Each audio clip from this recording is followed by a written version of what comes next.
உலகளவில் கேங்ஸ்டர் படங்களுக்கு முன்னோடி என்றால் அது ஹாலிவுட்டில் வெளியான காட்ஃபாதர் தான்.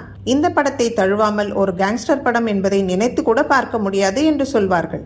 அந்த வகையில் தமிழ் சினிமாவில் கமர்ஷியல் படங்களுக்கு ஒரு பாதை அமைத்து கொடுத்த படமாக பாட்ஷா திரைப்படம் இருக்கிறது.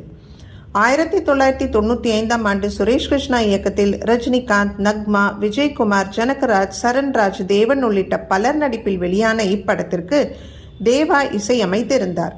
படத்தின் முதல் பாதியில் ரஜினிகாந்த் ஆட்டோ டிரைவராகவும் இரண்டாவது பாதியில் கேங்ஸ்டராகவும் இருப்பார். தமிழ் சினிமாவின் பிளாக்பஸ்டர் ஹிட் அடித்த இப்படத்தை பற்றி இயக்குனர் சுரேஷ் கிருஷ்ணா அவ்வப்போது பேட்டிகளில் கூறி வருகிறார். அந்த வகையில் தற்பொழுது அந்த அண்டர் கிரவுண்ட் சீன் எடுக்கும்போது என்ன நடந்தது என்று கூறியுள்ளார்.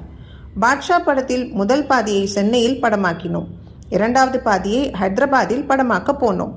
அங்கு முதல் காட்சியே ஆண்டனி ஆளை அண்டர் கிரவுண்டில் வைத்து விசாரிக்கும் காட்சிதான். அவனை எட்டி உதைக்க அருகில் வந்து விடுவார். ஆனால் என்ன பேசுவது, எப்படி பேசுவது என்று தெரியவில்லை.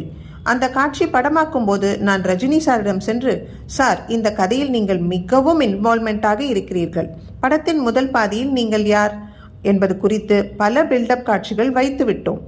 டிஐஜி அலுவலகத்தில் இவன் யார், மெடிக்கல் கல்லூரியில் இவன் யார், இன்டர்வல் காட்சியில் எக்ஸ்ப்ளோர் ஆகிவிட்டதால் தம்பி இவர் யாரு என்று கேட்கிறான். இப்படி பல பில்டப் காட்சிகள் வைத்து விட்டோம்.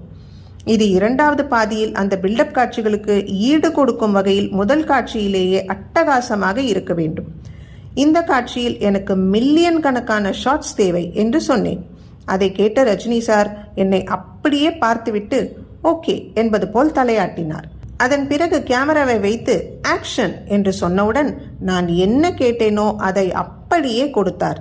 அதிலும் நான் ஒரு தடவை சொன்னால் என்று ஆரம்பிக்கும் போது அவர் கண்ணில் இருந்த அந்த கோபம் கேமராமேனையே அதிர வைத்தது. இந்த காட்சியில்தான் உண்மையான பாட்ஷா பிறந்ததை நான் பார்த்தேன் என்று சுரேஷ் கிருஷ்ணா கூறியுள்ளார்.